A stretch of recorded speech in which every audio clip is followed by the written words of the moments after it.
ketekunan, keunggulan, kerendahan hati tertanam dalam diri, satu semangat untuk melayani. Sekolah tinggi teologi Battle the Way menggenapi panggilannya, selesaikan amanat agungnya, beritakan keselamatan. Dimanapun kami berada siap sedia, hidup dipimpin Roh Kudus, dalam firman-Nya jadi saksi bagi dunia, membawa jiwa baginya. Kedisiplinan, keintiman dengan Tuhan, ketaatan, ketekunan, keunggulan, kerendahan hati tertanam dalam diri, satu semangat untuk melayani. STTB, the way to reach your destiny. Baik, shalom semua, selamat siang. Ya, saya mau lihat dulu mahasiswa dan rekan-rekan sekalian untuk mengaktifkan kameranya. Dan kita akan memulai acara siang hari ini dalam acara desiminasi, di mana program desiminasi ini adalah program baru di tahun 2024. Ya, di sini akan dipaparkan berbagai karya tulis dari dosen maupun mahasiswa. Jadi buat rekan-rekan mahasiswa khususnya, jika nantinya ada tugas-tugas perkuliahan, dimohonkan agar membuat sebaik mungkin dan bila perlu mengajak dosen untuk diskusi sebaik mungkin agar nantinya tulisan dari tugas-tugas yang sudah dikerjakan dapat dipresentasikan di acara ataupun di kegiatan desiminasi yang akan kita lakukan ke depannya juga dalam kelas-kelas desiminasi setiap hari Rabu. Baik, di sini kita akan memulai acara kita. Nanti acara desiminasi ini akan diisi dan disampaikan materinya oleh Ibu Dr. Kinayati Joyosoloto. Namun sebelumnya kita akan mulai dari praise and worship. Kepada yang bertugas, saya persilakan.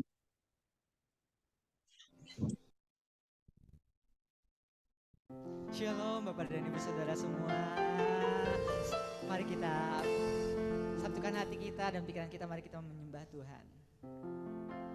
Kita mau menyembah Tuhan bahwa kita tahu bahwa Tuhan kekuatan kita dan tempat pelindungan kita.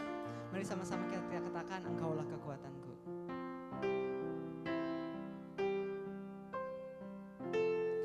Lah kekuatanku,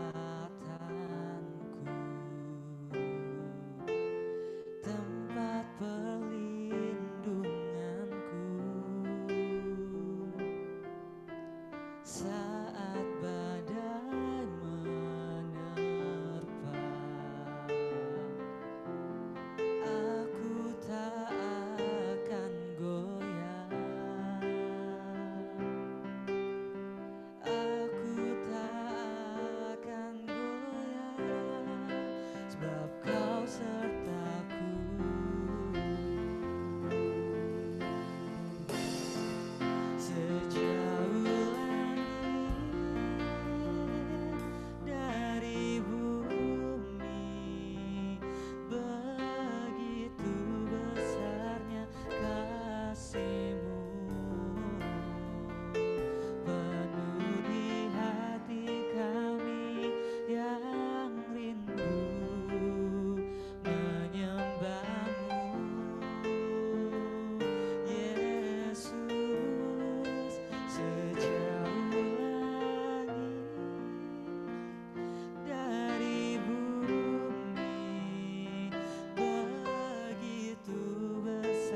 Mari kita bersatu dalam doa. Terima kasih Tuhan Yesus, kami sangat bersyukur buat siang hari ini. Kami akan percaya, sekalipun kami ada di rumah kami masing-masing, biar apapun yang menjadi materi yang akan disampaikan oleh Ibu Kinayati hari ini, boleh kami tangkap, bahkan kami bisa ambil ilmunya dan kami terapkan dalam setiap kehidupan kami, selaku kami orang-orang yang bergerak di dunia pendidikan Tuhan. Berikan kami telinga seorang murid sehingga kami bisa mencerna bahkan memahami setiap materi yang disampaikan. Berkati hamba-Mu Tuhan Ibu Kina, urapi lebih lagi biar apa yang disampaikan merupakan hal yang berguna bagi setiap kehidupan kami. Dalam nama Yesus kami memulai diseminasi kami. Haleluya. Amin. Baik, rekan-rekan mahasiswa yang saya kasihi, di sini nanti kita akan dipaparkan materi oleh Ibu Dr. Kinayati Joyo Suroto, dan nantinya akan ada sesi tanya jawab. Jadi buat rekan-rekan mahasiswa, saya akan percaya selain menyimak, nantinya mahasiswa yang memiliki beberapa pertanyaan mungkin yang ingin diajukan yang berkaitan dengan materi yang akan disampaikan Ibu Kina, mohon segera raise hand ataupun bisa mengirim pertanyaan via Zoom chat. Tanpa berlama-lama lagi, saya berikan waktu kepada Ibu Dr. Kinayati Joyo Suroto. Kepada Ibu Kinayati, dipersilakan. Oke, selamat siang Bapak Ibu, pimpinan, para dosen yang saya hormati, para mahasiswa yang saya sayangi. Siang ini saya mendapat giliran untuk membagikan atau untuk mempresentasikan atau diseminasi penelitian yang sebentar lagi saya akan paparkan.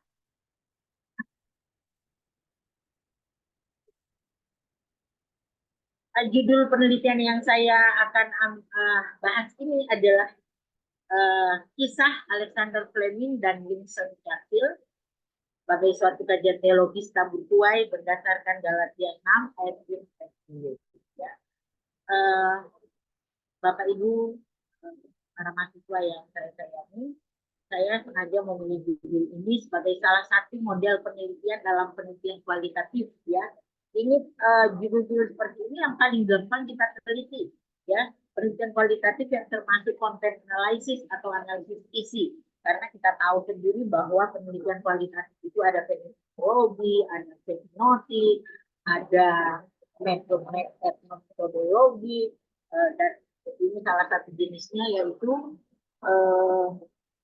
content analysis. Ya, saya sebenarnya saya bukan seorang teolog, ya, tapi saya memberanikan diri karena saya mengajar metodologi penelitian di UIN dan harus belajar, ya. Jadi kalau ada kekurangan ya dimaafkan karena saya bukan teolog seperti teman-teman dosen yang lain atau yang berkecimpung di dalam dunia teologi, ya.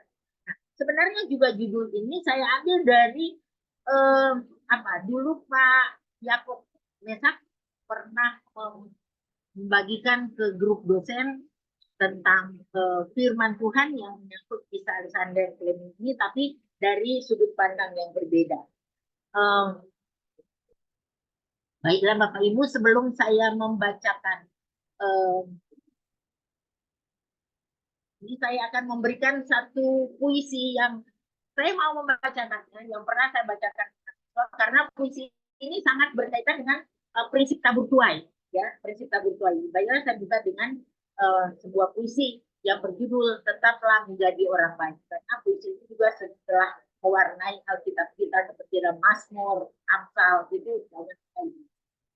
Sekarang puisinya berjudul Tetaplah Menjadi Orang Baik.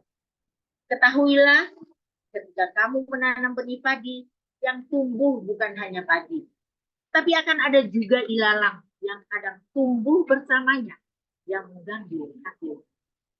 Apakah itu salahmu? Belum tentu. Itulah hidup. Ketika kamu berbuat baik, bukan berarti itu menjamin kamu akan selalu bertemu orang baik saja.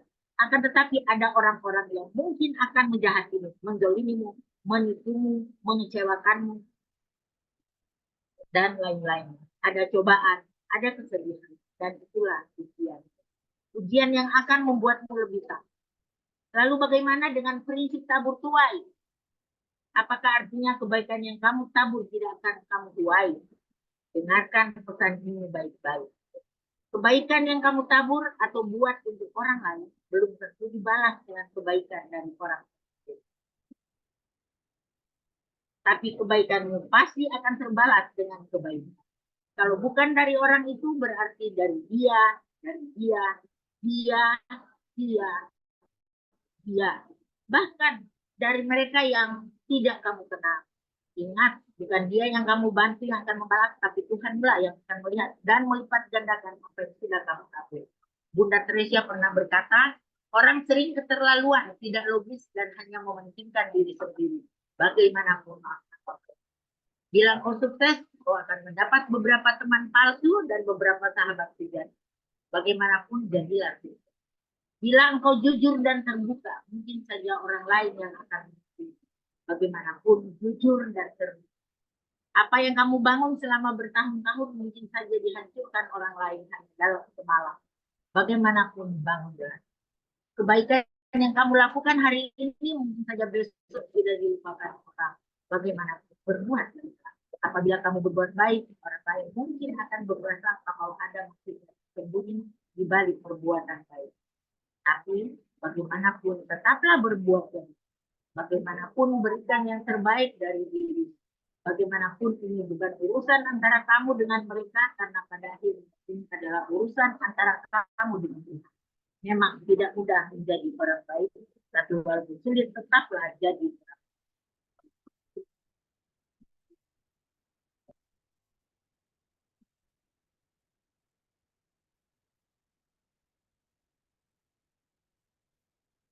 Sekarang kita kembali kepada kisah Alexander Fleming dan Winston Churchill, suatu kajian geologi Sebaik berdasarkan Galatia 6 ayat 7 sampai.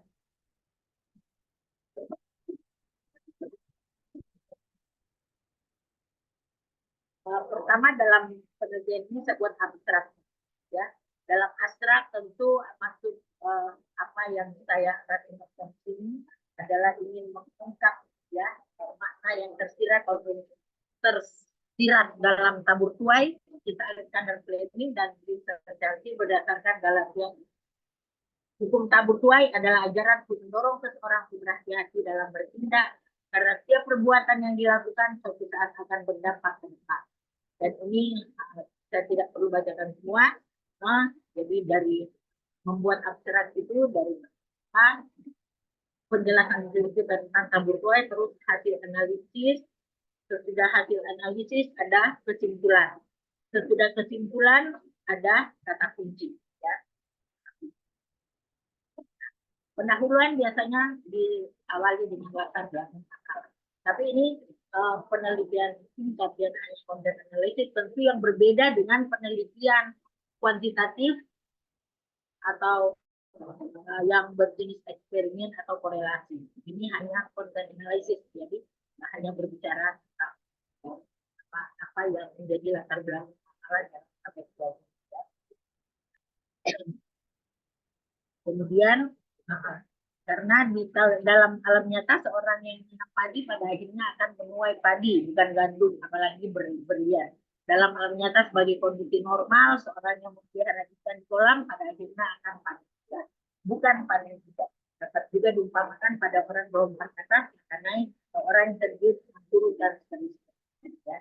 Jadi berbeda dengan apa yang lagu dari 1500 kita pergaulan.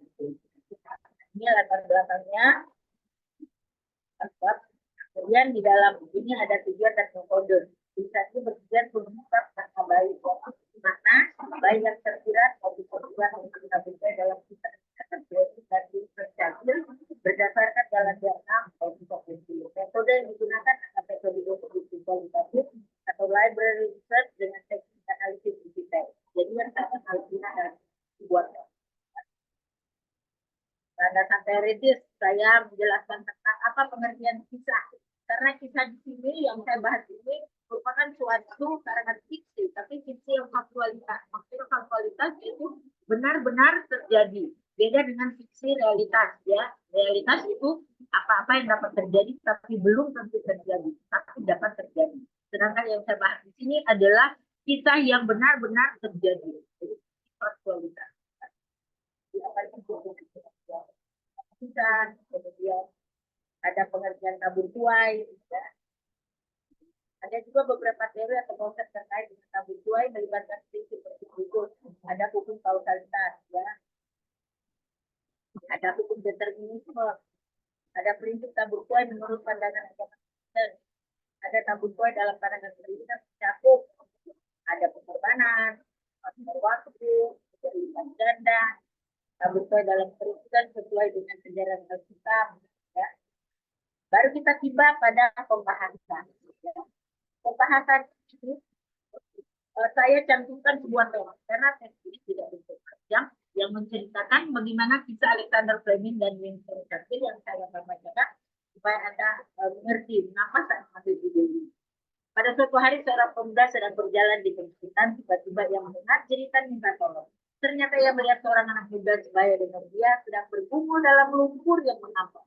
Makin bergerak malah makin dalam. Maka pemuda tadi dengan sekuat tenaga memberikan pertolongannya dan akhirnya dengan susah payah pemuda yang tertolong itu dapat diselamatkan. Pemuda yang menolong memapas pemuda yang tertolong ini pulang ke rumah. Ternyata masuk pemuda yang ditolong sangat bagus, besar, megah. Ayah pemuda ini sangat berterima kasih atas pertolongan diberikan kepada anaknya dan ia hendak memberikan uang. Namun pemuda menolong ini menolak pemberian tersebut. Dia berkata bahwa tidak selayaknya sama manusia menolong orang lain dalam hidup. Sejak kejadian itu mereka menjalin persahabatan. Si pemuda penolong adalah miskin, sedangkan si pemuda yang diselamatkan adalah bangsawan. Si pemuda miskin ini mempunyai cita-cita untuk jadi dokter, tidak mempunyai biaya untuk kuliah. Tetapi ada seorang yang berhati ayah dari pemuda bangsawan yang ditolong. Dia memberi beasiswa sampai akhirnya meraih gelar dokter. Tahukah Anda nama pemuda miskin yang jadi dokter ini namanya Alexander Fleming, yang kemudian menemukan obat penisilin.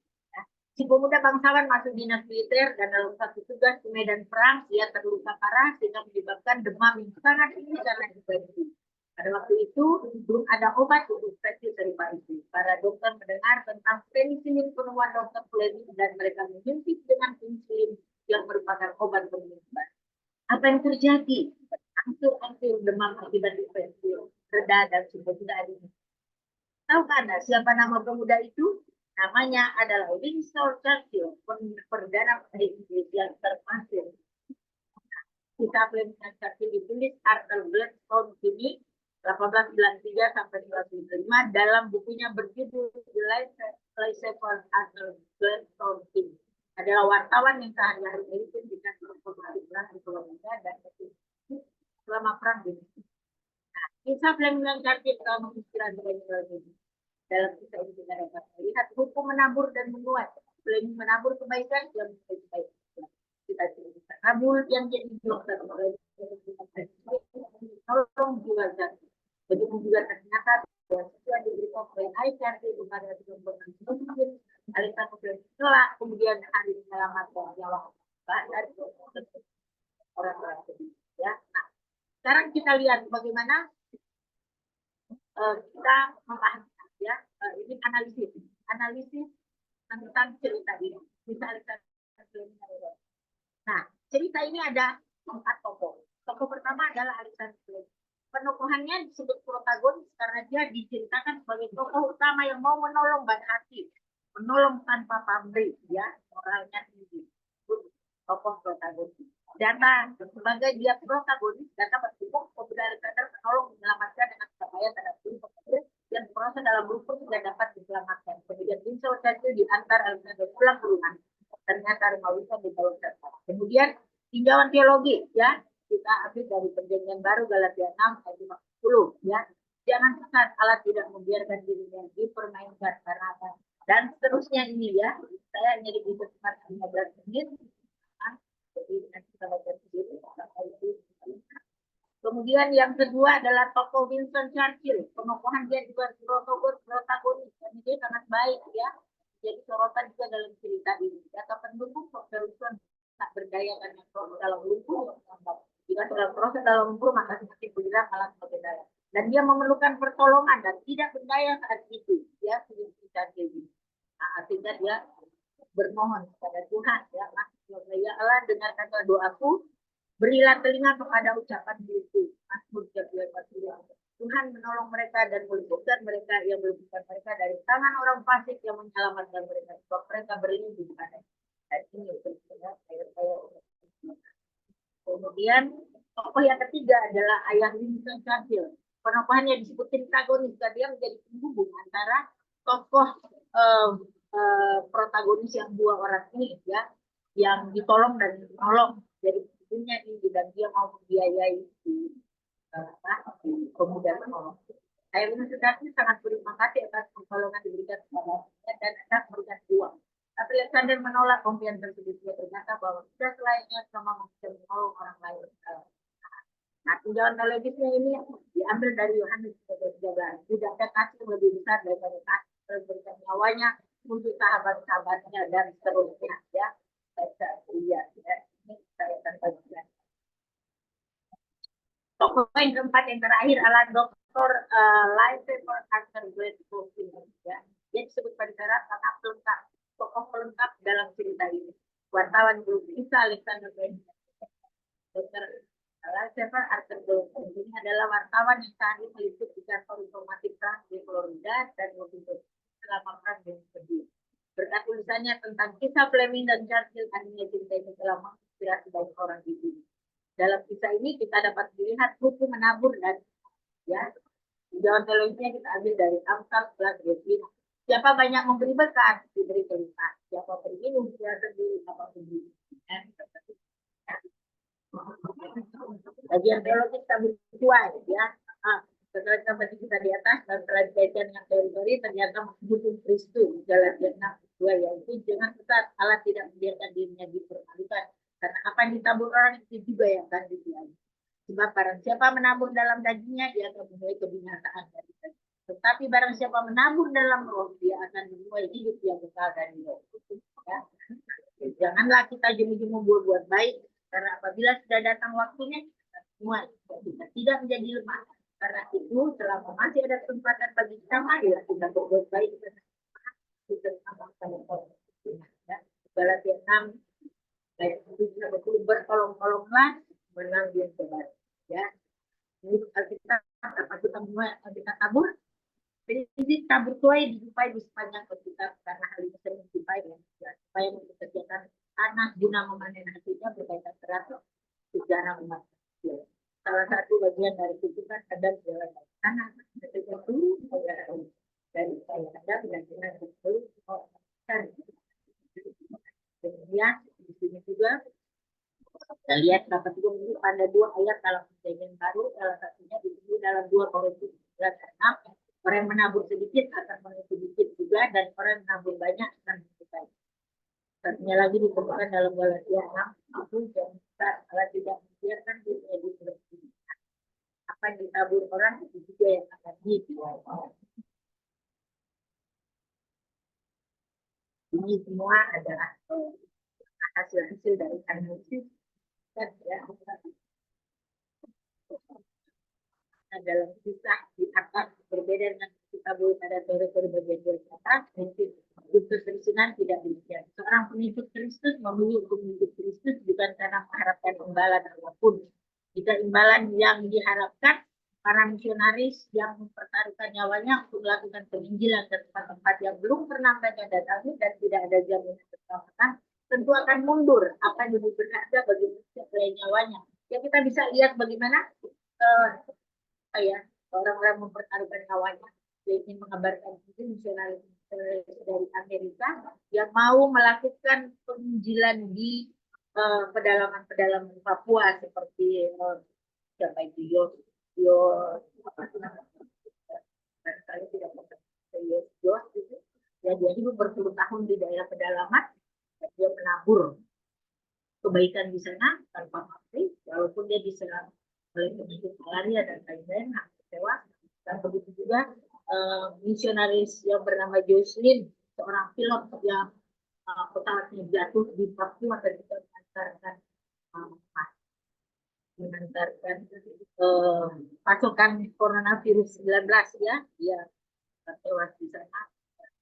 Awal buatan jadi mereka bekerja tanpa pamrih ya, tanpa memperhitungkan nyawanya, mau menjadi martir untuk India. Apalagi si Sadhu Singh yang di Himalaya India, dia menabur ya, dan dia dipotong lehernya karena ketua adat melarang dia untuk mengaku Yesus, tapi dia tetap I have decided of Jesus, dan dia jadi martir, dan mereka tidak mengharap balasan apa, tapi terus menabur dengan kebaikan. Dan taburlah dari sebuah kesadaran bahwa hidup ini adalah anugerah. Hidup ini tidak mendatangkan pada hasil, melainkan pada alasan. Kita wajib menabur hal-hal yang baik karena kita menyadari bahwa kita telah terlebih dahulu menerima kebaikan berupa kehidupan, kesempatan dan pendidikan. Ibarat hutang, kebaikan sudah kita terima tersebut hasil kita bayar. Tentu saja dengan kebaikan juga. Bagaimanapun caranya, kita tidak punya pilihan untuk berkata iya atau tidak. Kita tidak punya kesempatan santai dan menghidup. Ya. Dalam kisah di atas dapat melihat menabur dan sesuai. Selain menabur kebaikan, yang kebaikan kita itu menabur yang jadi dokter, selain menentukan penyakit. Jadi juga ternyata beasiswa kepada asosiasi kepada mungkin telah kemudian dia hari menyelamatkan nyawa, bahkan digunakan oleh orang-orang sebelumnya. Tolong-tolonganlah menanggungmu demikian kamu mungkin. Ya. Kesimpulan dari pembahasan di atas dapat disimpulkan bahwa apa yang ditabur orang itu juga yang akan dijual. Sebab bagi siapa menabur dalam dagingnya, ia akan menemui kebinasaan. Tetapi bagi siapa menabur dalam roh, ia akan menemui hidup yang kekal dari roh. Janganlah kita jumi-jumi berbuat baik. Dan apabila sudah datang waktunya, kita akan kita tidak menjadi lemah. Karena itu telah masih ada kesempatan bagi kita. Marilah kita berbuat baik kepada orang, tetapi terutama kepada kawan-kawan kita. Demikianlah paparan saya. Semoga tulisan ini bisa memberikan manfaat bagi kita walaupun terima kasih Tuhan Yesus memberkati. Baik, terima kasih Ibu Kina buat pemaparan yang sudah disampaikan. Baik rekan-rekan mahasiswa dan dosen yang ada, sesi tanya jawab sudah dibuka. Bagi rekan-rekan mahasiswa ataupun rekan-rekan dosen yang ada, kali aja ada yang mau mengajukan pertanyaan, sesi pertanyaan saya buka. Silakan raise hand atau mungkin present lah ya dari kita untuk kita. Silakan. Adakah? Jadi sebelum tanya jawab saya ingin menjelaskan juga bahwa kita di sini bisa kita lihat bahwa penelitian kita untuk menjadikan penelitian baik artikel maupun skripsi atau tesis dalam dunia teologi itu sangat luas, subur. Apa saja kita bisa kaji ya, ini luar biasa. Jadi kaya sekali lahan penelitian kita untuk teologi. Apa saja kita bisa ya, asal menurut logika yang benar metodologi. Ini hanya salah satu penelitian yang sangat gampang ya, yang bisa dilakukan ya.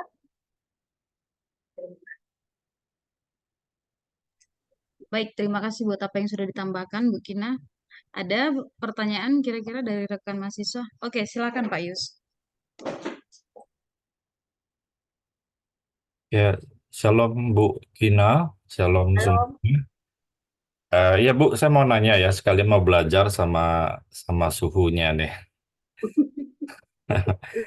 Iya, Bu, ini kan menceritakan kisah tentang dua orang hebat yang notabene itu menitik beratkan kepada karakternya yang bagus seperti itu kan, yang sesuai dengan firman Tuhan.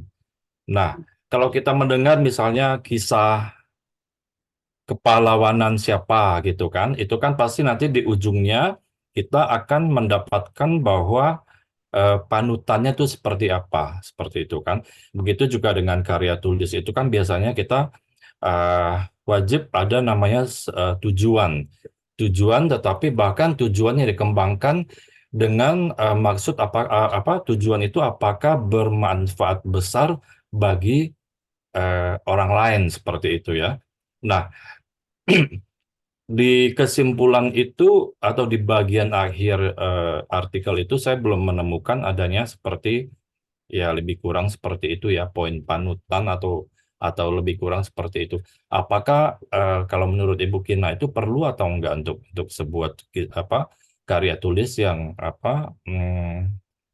judulnya seperti itu, Bu? Ada kisah seseorang seperti itu loh, Bu. Gitu aja sih, Bu. Thank you, Bu. Terima kasih atas pertanyaannya. Nah, pertanyaannya juga bagus. Karena kita gini ya, kita mau mengadakan penelitian itu harus didasarkan pada ontologi, epistemologi, dan aksiologi. Ontologi apa yang ingin kita kerjakan, ya? Apa yang menarik untuk Anda? Apakah ada kebaruannya atau tidak? Apakah itu yang dapat jadi kasat mata gitu ya? Kita bukan meneliti yang tidak terlihat seperti itu. Kemudian epistemologinya, bagaimana kita melakukan penelitiannya, ya, epistemologi, karena metodologi penelitian itu juga selalu berdasarkan pada dasar-dasar filsafat ilmu, yaitu ontologi, epistemologi, dan sosiologi. Bagaimana kita melakukan penelitian itu, ya, metodologinya gimana. Kemudian aksiologi, apakah penelitian yang kita lakukan itu berguna atau tidak, ya. Seperti penelitian yang saya lakukan, walaupun hanya tidak sederhana, kesimpulannya bahwa kita kalau melakukan sesuatu karena ingin dipuji, karena ingin sesuatu supaya kita menjadi pahlawan atau apa, itu kedagingan, itu tidak sesuai dengan. Tetapi kalau kita melakukan kebaikan karena itu bukan karena sesuatu, tetapi memang ajaran kita dalam Kristus melakukan kebaikan itu bukan supaya kita disayang orang, tapi itu karena kita melakukan moral universal, melakukan sesuatu tanpa pamrih. Nah, itu namanya tabur tuai dalam roh, ya, roh kita. Jadi itu yang kita bisa persis tidak begitu, ya. Jadi si ini melakukan kebaikan supaya dia tidak dipuji atau apa, dia melakukan menolong orang yang dia tidak kenal ini karena memang ia ingin melakukan kebaikan sebagai manusia, ya. Dia tidak ingin dipuji dan lain-lain, dan mengantarkan kepada Bapak. Nah, kebetulan bapaknya ini memang punya perasaan yang luar biasa, sehingga dia bisa membalas kebaikan dari si penolong ini dengan, karena si penolong ini seorang yang miskin, maka dia mengeluarkan beasiswa dia menyekolahkan dia. Seperti tadi dalam puisi saya, kalau kita melakukan kebaikan, kita tidak perlu mengharapkan kebaikan dari orang yang kita tolong. Itu urusan kita dengan Tuhan. Tuhan akan berikan kebaikan kita mungkin lewat orang lain, bukan kepada orang yang kita tolong. Jadi itulah, setiap penelitian itu harus ada aksiologi, ya. Berguna atau tidak, ya. Barangkali kurang itu boleh ditanya lagi. Baik, terima kasih Bu Kina buat jawabannya. Gimana kira-kira buat penanya? Iya, terima kasih Bu Kina jawabannya. Baik, terima kasih buat Pak Yus atas pertanyaan yang sudah disampaikan. Di sini kita akan berikan lagi kesempatan buat penanya satu lagi ya. Silakan buat Marta. Baik Ibu, Shalom Ibu Kina dan Shalom Bapak Ibu semuanya. Terima kasih Bu Kina untuk pemaparannya. Saya ingin bertanya Bu mengenai yang Ibu sampaikan di sini. Dari yang Ibu sampaikan tadi, saya ingin menanya Bu, bagaimana sih Bu proses pengumpulan data dalam kisah Alexander Fleming ini yang Ibu temukan, dan pengumpulan data dan terutama dalam penelitian kualitatif ya Bu. Seperti itu saja sih Bu. Terima kasih. Ini kualitatif yang content analysis, ya. Jadi datanya dari teks itu. Oleh sebab itu kita harus mengetahui teks itu jenisnya apa. Ini jenisnya kisah. Nah, kalau kisah itu kan harus ada tokoh-tokoh pelakunya, karakternya bagaimana. Nah, itu yang akan kita, seperti data tadi, kita ada 4 tokoh. Nah, jadi kita mengumpulkan data karakter mereka dari 4 tokoh ini. Itu yang kita analisis, ya. Jadi kita tidak mengambil dari mana-mana, mengambil dari isi teks itu. Itulah yang dimaksud dengan content analysis atau analisis, ya. Datanya dari situ.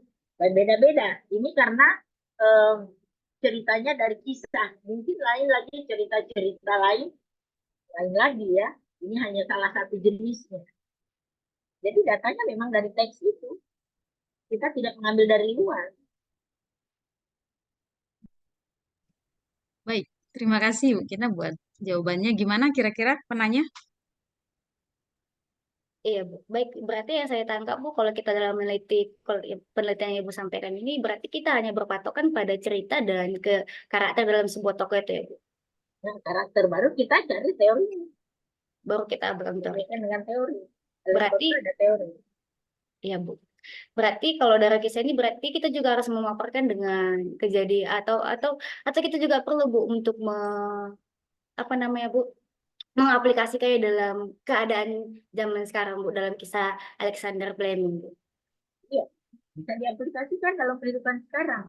Jadi kita kalau membantu orang berbuat baik jangan kedagingan, ya, mengharapkan balasan atau mengharapkan pujian, tetapi harus dengan kerohanian kita, ya.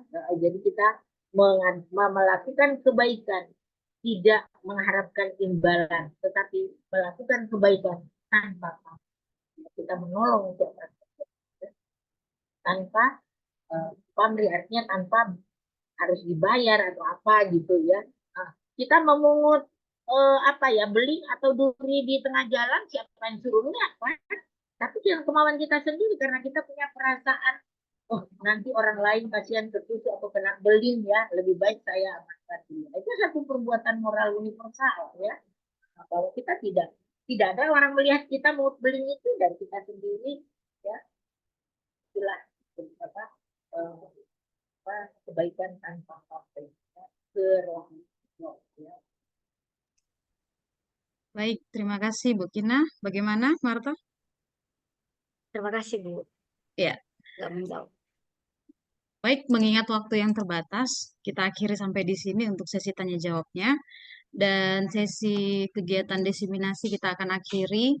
Kesimpulan yang bisa saya ambil adalah bagaimana di dalam setiap kehidupan kita sehari-hari kita harus mau menaburkan hal-hal yang baik tanpa pamrih ya, bukan tanpa posting.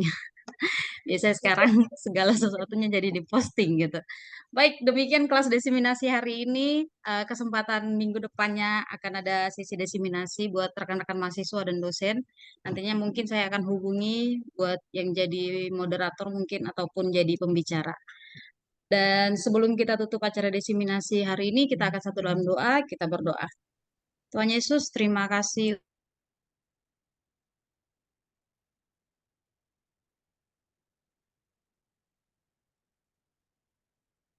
Suara di unmute. setiap apa yang sudah disampaikan oleh Ibu Kina itu boleh kami aplikasikan dalam setiap kehidupan kami, khususnya kami prajurit-prajurit Kristus, biar kami menabur segala hal-hal yang baik, sehingga lewat apa yang kami lakukan Tuhan, kami boleh menyaksikan setiap kebaikan Tuhan dalam kehidupan kami, sehingga orang-orang di luar sana yang belum mengalami kasih Tuhan, boleh mengalami kasih Tuhan lewat apa yang kami lakukan Tuhan. Terima kasih Bapak yang baik, kami akan lanjutkan segala aktivitas kami, dan kami siap menerima berkat dari hamba-Mu. Mari Bapak Ibu Saudara, siapkan hatimu dan terus berkarya bagi kerajaan Allah. Terimalah berkat anugerah berlimpah-limpah daripada Allah di surga melalui anak yang tunggal Kristus, dan hiduplah dalam persekutuan yang intim bersama dengan Roh Kudus mulai saat ini sampai kedatangan Tuhan kali yang kedua, menjemput kerajaan permempakan sampai kekal selama-lamanya. Dalam nama Yesus kami berdoa. Yang mau dipakai Tuhan katakan amin. Tuhan berkati. Terima kasih Bu Kina, Romika, Tuhan berkati. Berkati rekan-rekan Terima mahasiswa, kasih Bu Tuhan Yesus Andreas, Bu memberkati. Kina, Terima kasih, Bu Bu Ronika, Kina, Bu Monika. makasih. Terima kasih Bapak Ibu semuanya. Terima kasih.